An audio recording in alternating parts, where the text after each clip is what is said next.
Hello friends, this is from curve in a surveying. It's a very important chapter. So here I discuss about a detail and description which are important for your exams. So here it is right that it's an arc with some finite radius provided between intersecting a straight line to gradually change in direction. Okay, यहाँ पर जो curve के बारे में explanation ये लिखा हुआ है कि ये एक सेमी फाइनाइट रेडियस पर डिपेंड करता है और ये हमेशा intersecting a straight line to gradually change in direction. Actually दो स्ट्रेट लाइन या दो स्ट्रेट पाथ के बीच में हम जो है इन कर्व्स को प्रोवाइड करते हैं बिकॉज इन ड्राइविंग और इन सम अदर रीजंस और इन ट्रांसपोर्टेशन में आपने पढ़ा होगा कि जो सेक्शन होता है किसी भी straight line to circular curve को देने का, वो डिपेंड करता है सेंट्रीफ्यूगल फोर्स पे। अगर हम स्ट्रेट लाइन से सीधे सर्कुलर कर दे देंगे, बीच में ट्रांजिशन कर्व्स को नहीं इंक्लूड करेंगे, तो इससे क्या होगी कि गाड़ी के स्किडिंग या ओवरटर्निंग होने के चांसेस ज़्यादा होते हैं। तो यहाँ पर है एक हॉरिजॉन्टल कर्व, ये दो टाइप के होते हैं, सिंपल सर्कुलर और कंपाउंड कर्व। तो जो सिंपल सर्कुलर कर्व होता है वो एक आर्क है सिंपल, कुछ फाइनाइट रेडियस का, और ये टेंजेंशियल होता है टू द स्ट्रेट लाइन।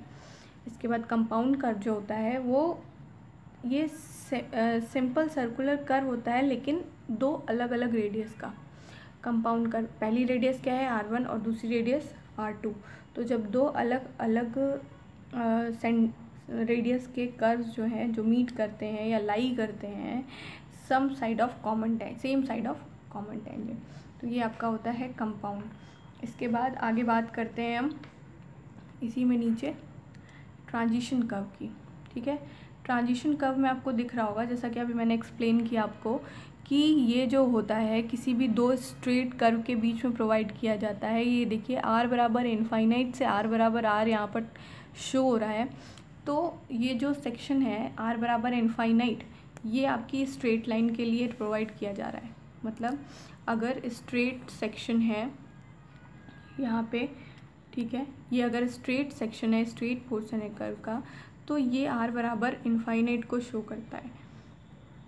यही अगर बीच में हमको यहाँ पे सर्कुलर देना है तो यहाँ पे ये जो रेडियस होगी किसकी सेक्शन की, R बराबर R पे, ये किसी डेफिनेट रेडियस की बात करेगा। ठीक है, जो कितनी होगी हमारे पास R, किसी भी ट्रांजिशन कर्व की। तो किसी भी दो स्ट्रेट कर्व के बीच में हम स्किडिंग और ओवरटर्निंग इन चीज़ों को रोकने के लिए, सेंट्रीफ्यूगल फोर्स को बैलेंस करने के लिए हम क्या करते हैं, यहाँ पे सेक्शन में एक R रेडियस का कर्व प्रोवाइड कर देते हैं जो कि ट्रांजिशन कर्व कहलाता है। आगे बढ़ते हैं। ये देखिए यहाँ पर एक सिंपल सर्कुलर कर्व का मैंने डायग्राम बना रखा है जिसमें ये शो हो रहा है कि कौन सा सेक्शन क्या क्या है। ये जो थीटा है ये एंगल ऑफ इंटरसेक्शन है, यहाँ पे L लेंथ ऑफ कर्व है जो कि इस तरीके से पूरे कर्व पर डिफाइन है। T1 एंड T2 जो हैं वो आपके लॉन्ग कॉर्ड्स हैं। और ये हमें, अगर ये जो डायरेक्शन है, अगर ये इधर से इधर की तरफ जा रहा है तो ये right hand simple circular curve है, और अगर यही डायरेक्शन अगर इस तरफ से इस तरफ की ओर जाता तो ये left hand simple circular curve होता। इसके बाद T जो है वो क्या है, यहाँ पे ये सेक्शन टैंजेंट लेंथ है। M जो है यहाँ पे M मिड ऑर्डिनेट है। E जो है वो एपेक्स या इंटरनल एंगल है, जो यहाँ से, ये मैंने बनाया नहीं है, ये यहाँ से ये सेक्शन E, ये जो है यहाँ से यहाँ तक का जो है ये एपेक्स या एक्सटर्नल जो है वो डिस्टेंस है हमारे सेक्शन में। और ये डेल्टा बाई टू जो है यहाँ पे सेक्शन डिवाइड है। जैसा कि मैंने आप लोगों से कहा था कि एक कॉर्ड डेफिनेशन और एक आर्क डेफिनेशन की बात होती है। तो अगर relation in radius and degree of curve के बीच की हम अगर बात करेंगे और अगर इसको फाइंड आउट करेंगे तो आर्क डेफिनेशन में अगर हम R रेडियस जो है हमारा, D क्या है, डिग्री ऑफ कर्व है। ठीक है, तो अगर हम 30 मीटर R के लिए बात करते हैं यहाँ पे, तो ये देखिए 30 मीटर R की बात कर रहे हैं, ये हो गया D डिग्री, ये हो गया R, और ये जो है 30 मीटर का आर्क है हमारे पास। तो ये अगर इसको फाइंड आउट करेंगे तो कितना आएगा, आर इंटू डी, ठीक है, बराबर 30 मीटर। अब ये जो आपका यहाँ पर आर दे रखा है, ये डी दे रखा है, ये डिग्री में दे रखा है, तो हमें इसको रेडियन में चेंज करना पड़ेगा, इंटू π/180। जब हमने इसको चेंज किया रेडियन में तो डी बराबर हमें यहाँ से मिल के आया 1719/r। अब इसी तरीके से अगर हमने 30 मीटर की जगह पे 20 मीटर रख रखा है तो जो 20 मीटर के लिए वैल्यू आएगी डी बराबर 1, इसी की जगह पे हम आपको बस 30 मीटर की जगह पे आपको 20 मीटर रखना है। तो डी जब 20 मीटर की बात आएगी तो उस सेक्शन में हमारा 1146/r वैल्यू आ जाएगी। तो आपको यहाँ पर यही समझना है कि जो ये दोनों सेक्शन हैं, आर्क और कॉर्ड डेफिनेशन, ये दोनों जो हैं एक रेलवे और एक हाईवे के लिए हैं।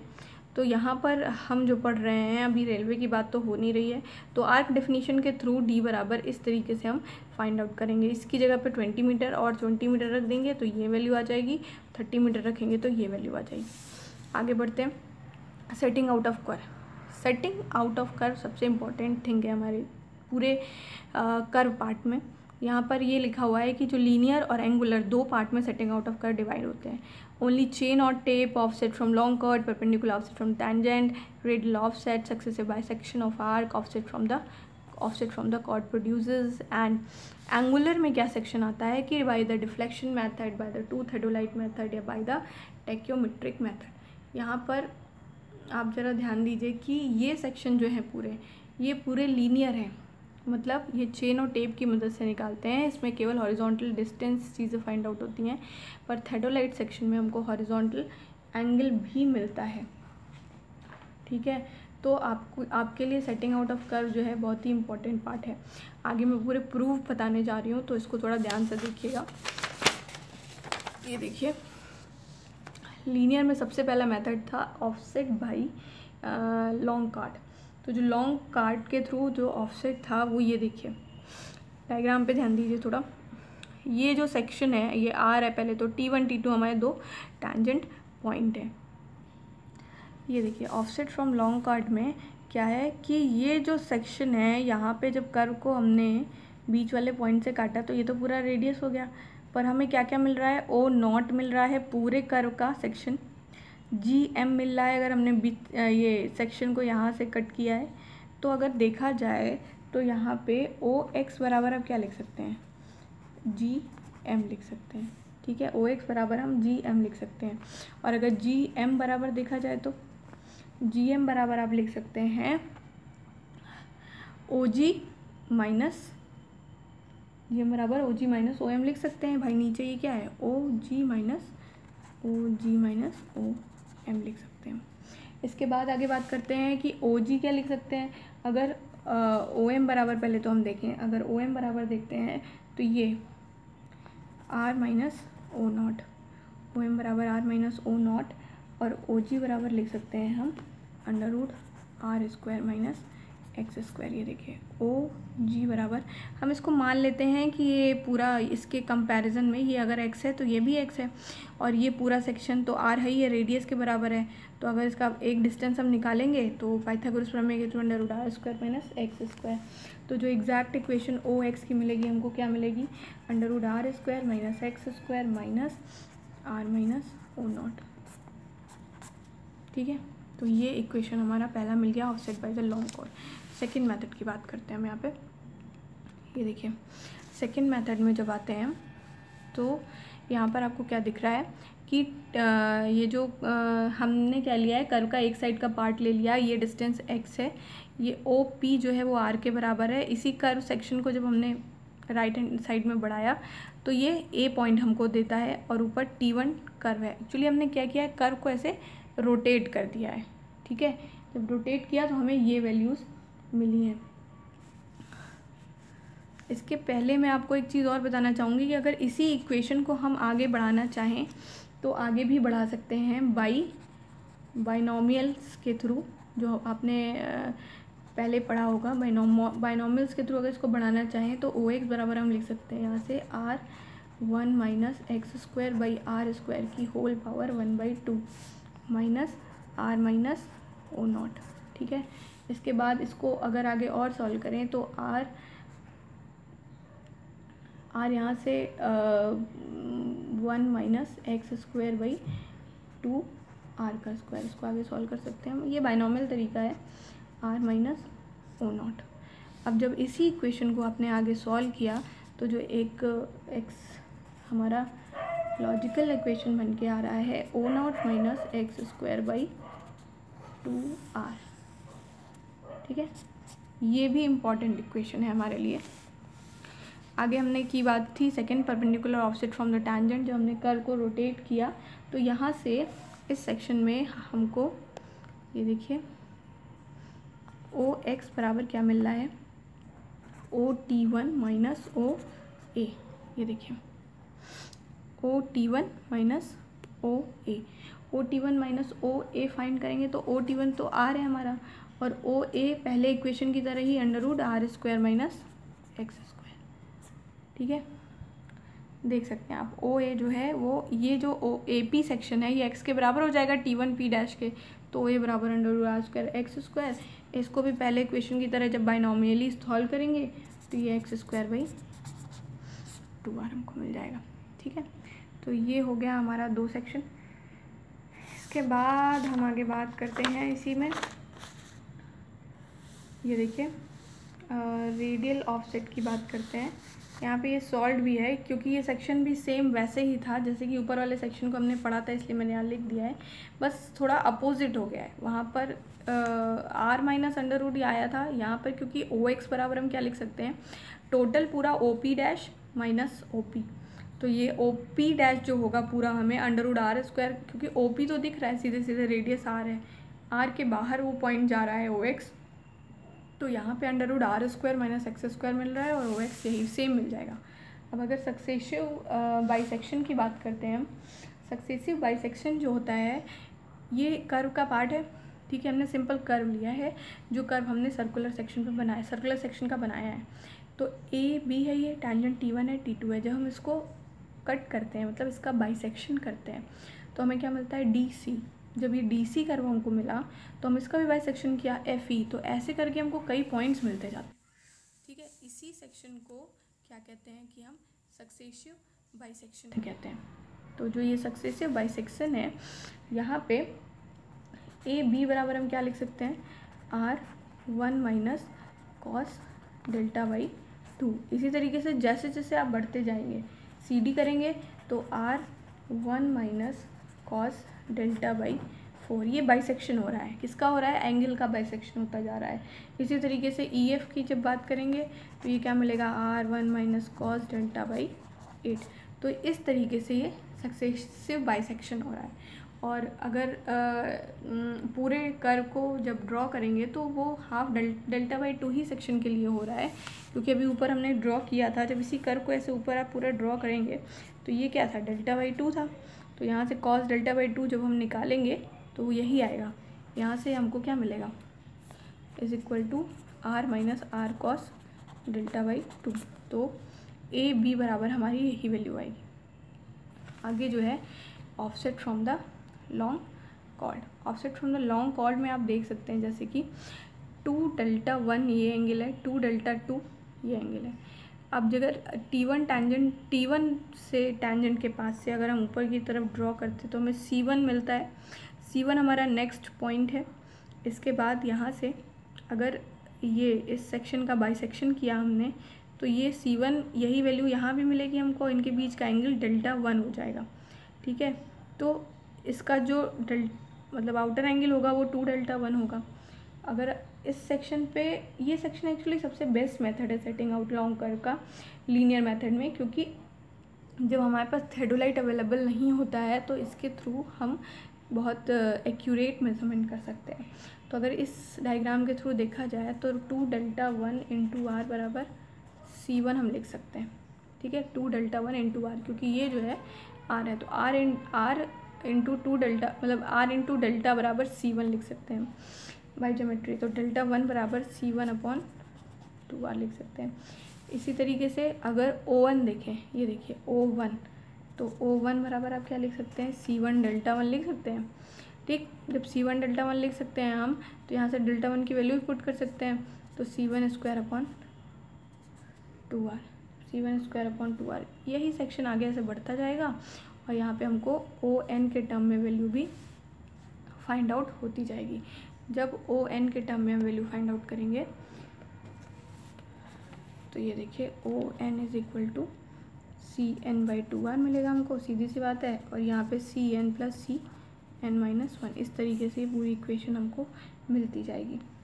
और अगर यहीं पे हम यहाँ से O2 निकालना चाहें तो O2 बराबर क्या मिलेगा, C2, ठीक, और Δ1 + Δ2। ये देखिए अगर यहाँ से C2 निकालेंगे आप तो ये Δ1 और प्लस Δ2, पीछे का एंगल भी तो ऐड होगा, तो क्योंकि यही एंगल आगे सब्सटेंड किया जाएगा जब आगे, तो ये क्या मिलेगा, ये वाला Δ1 हो जाएगा। तो ये Δ1 + Δ2, तो इसीलिए C2 Δ1 + Δ2 दोनों की वैल्यू रखेंगे तो फिर से वही वैल्यू आ जाएगी। तो यहाँ पे क्या मिलेगा, C2/2r मिल जाएगा हमको, और ये C1 + C2 मिल जाएगा। तो इस तरीके से आगे बढ़ते जाएंगे और हमको इनकी पूरी इक्वेशंस मिलती जाएगी। तो मैंने n के टर्म्स में लिख दिया है। अब जो आगे है वो एंगुलर मेजरमेंट्स है। इसके लीनियर तो सारे मेथड्स हो गए, तो जो एंगुलर मेजरमेंट्स है उसके बारे में मैं आपको बताना चाहूँगी कि उसमें केवल थेडोलाइट मेथड। तो इन सारे मेथड्स में मैं यही बताना चाहूँगी कि थेडोलाइट या एंगुलर मेजरमेंट्स की ज़रूरत नहीं थी, पर आगे जब इनके और मेथड्स जो भी हमने यहाँ पर लिखे हुए थे या हमने यहाँ पे पढ़े, ये देखिए ये जो मेथड्स हैं सारे यहाँ पे, by the theodolite, deflection method, two theodolite method, tacheometer method, ये आपको आगे जो भी है डिटेल में टैक्योमेट्रिक चैप्टर है उसमें हमने पढ़ा है। यहाँ पे जो इम्पोर्टेंट चीज़ें थी वो हमने लीनियर मेजरमेंट्स में पढ़ ली। एंगुलर में एक जो डिफ्लेक्शन मेथड है, डिफ्लेक्शन मेथड जो होता है वो same as last offset from called के थ्रू सेम मेथड है, इसलिए इसके बारे में हम यहाँ पर डिस्कस नहीं कर रहे हैं। आगे जो है सबसे पहले हमें ये डायग्राम देखना पड़ेगा। इस डायग्राम में L आपको कहाँ दिख रहा है, ये देखिए ये सेक्शन क्या है, L, जिसको क्या कहते हैं, लेंथ ऑफ कर्व। यहाँ पर आप देख लीजिए लेंथ ऑफ कर्व क्या है और मैं यहाँ पे प्रूव कर देती हूँ। लेंथ ऑफ कर्व जो है वो L = 2πr/360 डिग्री, ये पूरे उसके सरकमफेरेंस पे आएगा इनटू डेल्टा, इसको चेंज किया है हमने, और जब इसे सॉल्व करेंगे तो ये मिलेगा πr/180 डिग्री, ठीक है। ये क्या हो गया हमारा ये सेक्शन, ये हो गया लेंथ ऑफ कर्व। तो लेंथ ऑफ कर्व का फॉर्मूला यही होता है, इसको हम लिख सकते हैं T1 C और T2, ये हो गया लेंथ ऑफ कर्व। इसके बाद क्या है हमारा tangent length T। Tangent length क्या है, ये देखिए ये T को क्या लिख सकते हैं हम, लेंथ ऑफ T1I लिख सकते हैं या T2I लिख सकते हैं। तो कैपिटल T बराबर क्या हो जाएगा, या तो T1I होगा या ये होगा T2I। तो T1I और T2I को अगर हम लिखना चाहें तो यहाँ पर कैसे लिख सकते हैं, इसको लिख सकते हैं हम या तो OT1 tan Δ/2, इसको लिख सकते हैं ऐसे हम OT1 tan Δ/2। ये देखिए tan Δ/2 यहाँ से निकालेंगे OT1 tan Δ/2, ये लिख सकते हैं, ठीक है। और OT1 क्या होता है हमारा, यहाँ से OT1 जो होता है हमारा वो होता है R tan Δ/2। ये हो गई आपकी tangent length. Chainage of tangent points अगर हमें निकालना होगा तो अगर चेनेज ऑफ T1 निकालना है, हमें ध्यान से देखिए, अगर इस पॉइंट को हमें निकालना है, इसको कहते हैं चेनेज, अगर इस पॉइंट को हमें निकालना है तो चेनेज ऑफ T1 कितना हो जाएगा हमारा, यहाँ से चेनेज ऑफ I - T, ठीक है। और अगर चेनेज ऑफ T2 हमें निकालना है तो ये हो जाएगा chainage of T1 plus length of curve. Actually जो होगा T2 का जो चेनेज होगा वो इस पूरे सेक्शन को बताएगा, तो इस पॉइंट का T1 का चेनेज प्लस इस पूरे कर्व की लेंथ, यही T2 का चेनेज पॉइंट होगा। और चेनेज ऑफ T2 जो है वो आप निकालने के लिए L निकालना पड़ेगा, और L हमने यहाँ पे फाइंड आउट कर दिया है πr/180 डिग्री। इसके बाद क्या है length of long chord. Length of अगर लॉन्ग कॉर्ड देखी जाए हम तो लेंथ ऑफ लॉन्ग कॉर्ड यहाँ पे L है, ये देखिए T1 से T2 ये पूरा लॉन्ग कॉर्ड को शो करता है। तो अगर लेंथ ऑफ लॉन्ग कॉर्ड करेंगे तो इसका मतलब क्या हुआ, T1 D T2, ठीक है। तो इसको हम क्या लिख सकते हैं, अगर T1 D T2 की बात करें तो यहाँ से अगर sin Δ/2 निकालें तो ये क्या हो जाएगा L/2, भाई sin Δ/2 अगर निकालेंगे तो L/2 और R भी रहेगा, तो ये देखिए ये हम ये वाला पार्ट ले रहे हैं पूरा। देखिए हम निकाल रहे हैं लेंथ ऑफ लॉन्ग कॉर्ड। तो अगर यहाँ से साइन डेल्टा बाई 2 निकाले हम तो ये हो जाएगा L/2 R। ठीक है, L/2 और ये R। तो यहाँ से L कितना मिलेगा हमको, L बराबर 2R साइन डेल्टा बाई 2। ठीक है, आगे हमारे पास क्या बच रहा है, E बच रहा है, ये एपेक्स डिस्टेंस बच रहा है, मिड ऑर्डिनेट बच रहा है। तो अगर एपेक्स डिस्टेंस को देखा जाए तो IC ये कितना मिलेगा हमको, यहाँ से CO माइनस क्या कर सकते हैं हम एपेक्स डिस्टेंस को, या यहाँ से कर सकते हैं IO माइनस CO, तो ये मिल जाएगी हमको। ठीक है, यहाँ पे लिख लेते हैं हम एपेक्स डिस्टेंस E बराबर एपेक्स डिस्टेंस। ठीक है, E बराबर हम क्या लिख सकते हैं, अभी हमने बोला यहाँ पे IO माइनस ये CO, IO माइनस CO करेंगे तो क्या मिलेगा हमको, IO मिलेगा हमको। अगर इसको देखिए CO तो हमारे पास आ रहा है। ठीक है, ये देखिए CO तो पूरा आ रहा है हमारे पास, लेकिन IO की प्रॉब्लम है। तो IO हम क्या लिख सकते हैं यहाँ से, अगर ये पूरा सेक्शन देखा जाए IO, ठीक है, और ये एक ट्रायंगल है हमारे पास, तो ये ट्रायंगल में ये एंगल है हमारे पास, तो ये सेक के टर्म्स में आएगा। तो इसको लिख दीजिए यहाँ से R sec delta by 2 minus R common ले लेते हैं, सेक डेल्टा बाई 2 माइनस 1, ये आंसर हो गया। एपेक्स के बाद मैंने कहा था मिड ऑर्डिनेट हमारे पास बच रहा है, मिड ऑर्डिनेट M से डिफाइंड है, M है ये। ठीक है, इस पूरे पार्ट, तो CO माइनस OD हम लिख सकते हैं, या DO। तो यहाँ पे लिख दीजिए M बराबर CO माइनस DO। तो यहाँ पे CO तो R हो गया, ठीक है, माइनस DO क्या लिख सकते हैं, DO वही कॉस डेल्टा बाई 2 पहले जैसे किया था हम लोगों ने, साइन डेल्टा बाई 2, तो R कॉस डेल्टा बाई 2।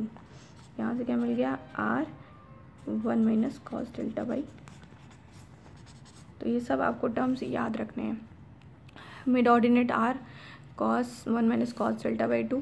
ठीक है, apex distances R sec delta by 2 minus 1, length of long chord 2R sine delta by 2। Chainage points हैं ये सारे, कैसे निकाले हैं ये साइड में हम रख लेते हैं ताकि आगे क्वेश्चंस में काम आए। आइए अब क्वेश्चंस देखते हैं, क्योंकि फॉर्मूलेस तो सारे हमको मिल चुके हैं।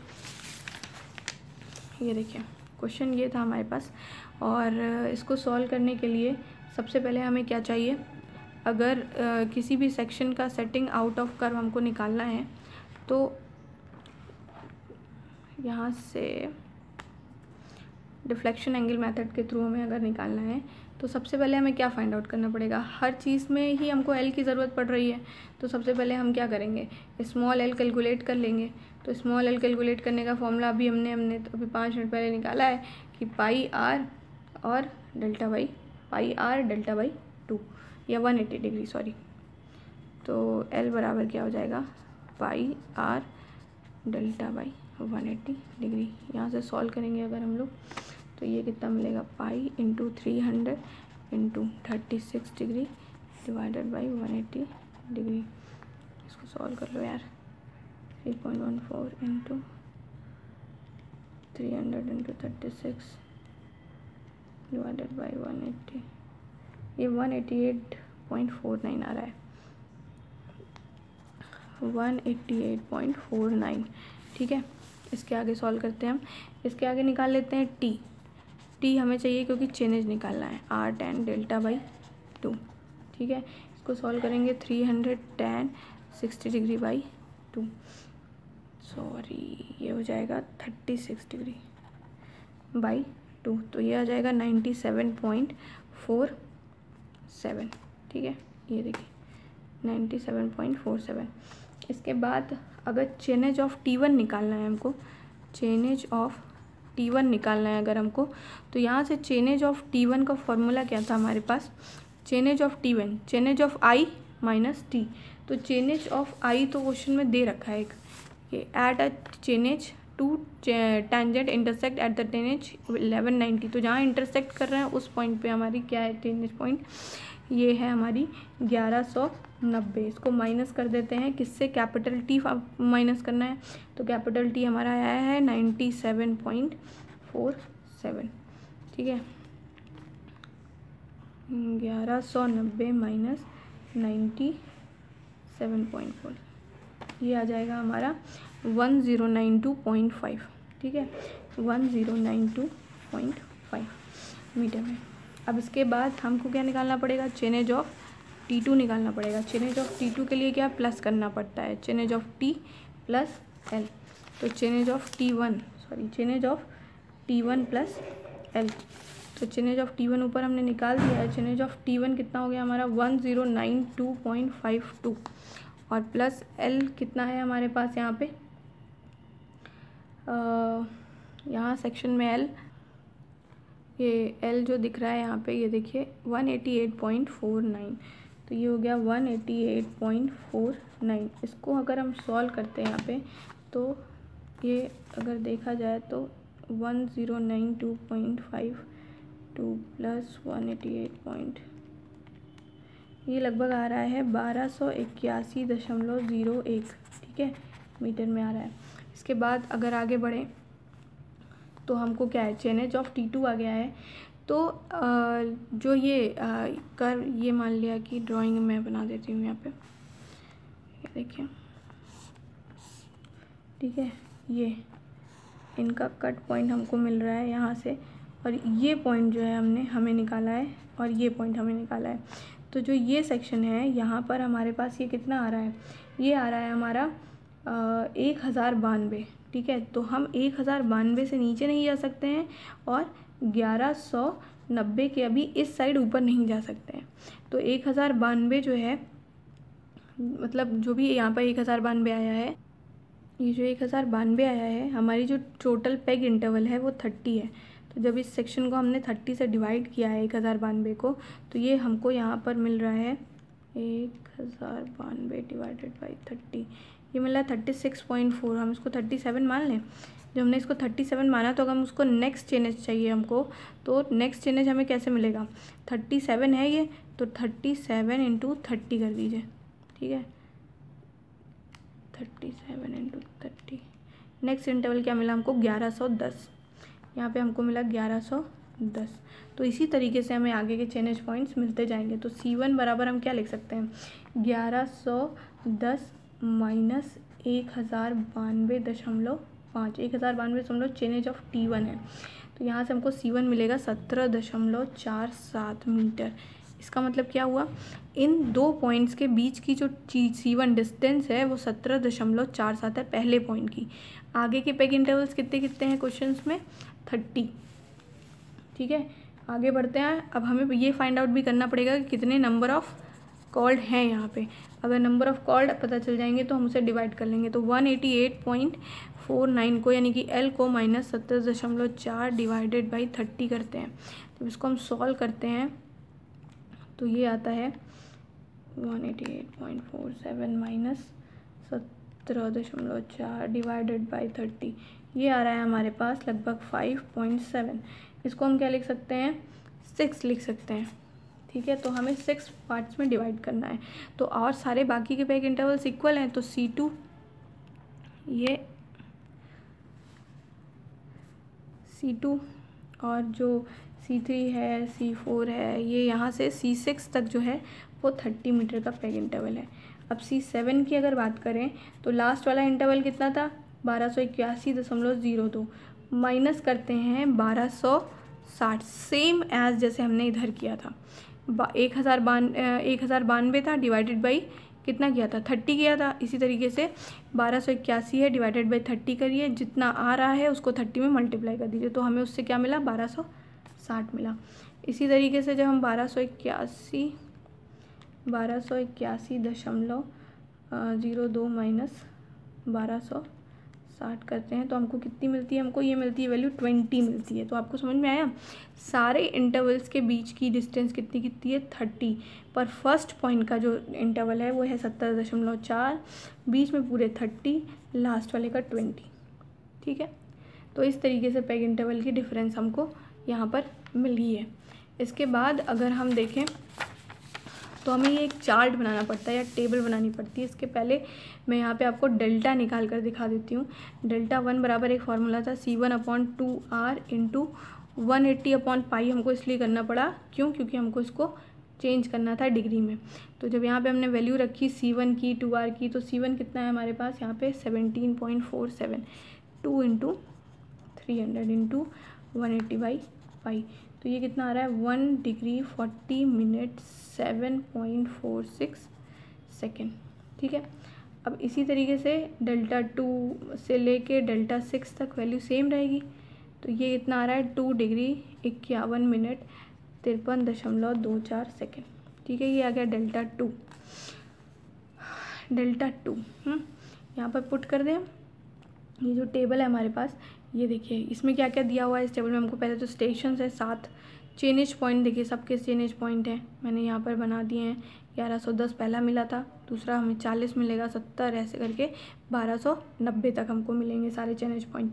इसके बाद यहाँ पे अभी हमने जो डेल्टा 1 टेंजेंशियल एंगल निकाला वो कितना निकाला है 1 डिग्री 40 मिनट 7.46 सेकेंड। तो यहाँ पे लिख देते हैं 1 डिग्री 40 मिनट 7.46 मिनट। इसके बाद डेल्टा 2 भी निकाला था 2 डिग्री 51 मिनट करके, तो ये क्या हो गया 2 डिग्री 51 मिनट 53.24 सेकेंड। ये सारे सेम आएंगे। अब इसी तरीके से हमको लास्ट वाला भी निकालना है 2 डिग्री 0 मिनट, जैसे कि अभी हमने पहले निकाला। सारे इक्वेशंस उसी तरीके से निकलेंगे जैसा कि डेल्टा का यहाँ पे हमने फाइंड आउट किया था। सॉरी, यहाँ पर फाइंड आउट नहीं किया है, ये एक इक्वेशन हमने बनाया था जब हम सारे मेथड्स बता रहे थे। तो ये मेथड था ना, जिस मेथड से हमको फाइंड आउट करना है, ये है डिफ्लेक्शन मेथड। तो डिफ्लेक्शन मेथड ये C1²/2R, इस तरीके से हम यहाँ पे सॉल्व करते चले जाएंगे। सॉरी, यहाँ पे C1²/2R हो जाएगा। इस तरीके से सारे क्वेश्चंस को हम सॉल्व करेंगे। जब सारे क्वेश्चन आए तो सबका वैल्यू आ गया। अब यहाँ पर क्या आया हमारा कि पहला पॉइंट कितना था 70.47 था, दूसरा कितना था 30 था, 30 थे। लास्ट में कितना था हमारे पास, ये देखिए 21.02। मेरा लगभग समथिंग 20 आ रहा था, तो आप एक बार सॉल्व करके देख लीजिएगा। इसके बाद क्या है कि हमको क्या निकालना है, डिफ्लेक्शन एंगल निकालना है, डेल्टा एन निकालना है। डेल्टा एन की बात हो रही है n-1 प्लस डेल्टा एन। तो जो आपका डेल्टा एन फाइंड आउट होगा वो आपके टेंजेंशियल एंगल की मदद से सॉल्व होगा। तो पहला एंगल तो हमें यही मिलेगा क्योंकि इसमें कुछ ऐड नहीं होगा, 40 मिनट 7.46 सेकेंड। अब इसी में जब हम पुराना वाला ऐड करेंगे, ठीक है, नेक्स्ट कितना है हमारे पास 2 डिग्री 51 मिनट। ये देखिए मैं ऐड करके आपको दिखा देती हूँ। 2 degree 51 minute 53.24 second plus 1 degree 40 minute 7.46 second. ये आ रहा है 4 डिग्री 31 मिनट। ये आ रहा है 4 डिग्री 31 मिनट 0.7 सेकेंड। तो इसी तरीके से आपको अगले नेक्स्ट में ऐसे ऐड करते जाना है। अब अगर ये एंगल आया तो यहाँ पर जो वैल्यू आएगी वो इसमें ऐड हो जाएगी। तो यहाँ पे भी यही वैल्यू है, यहाँ पे भी वही वैल्यू है।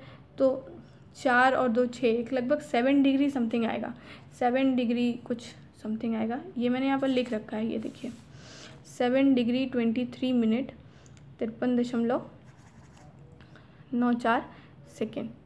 तो इस तरीके से आप निकाल सकते हैं। ये इसका वैल्यू मिल गया, ये इसका वैल्यू मिल गया। ये हमने कैसे निकाला है, एक्चुअल थेडोलाइट सेटिंग निकाली है। जो लीस्ट काउंट होता है थेडोलाइट का 20 होता है, 20 मिनट्स होता है। तो यहाँ पे जो लीस्ट काउंट है उसका थेडोलाइट का वो 20 मिनट होता है। और अगर इसको डिवाइडेड बाई 2 करते हैं हम, क्योंकि हमें यहाँ पे एक्चुअल जो थेडोलाइट सेटिंग है वो फाइंड आउट करनी है, तो हम 10 सेकेंड्स के लिए निकालेंगे।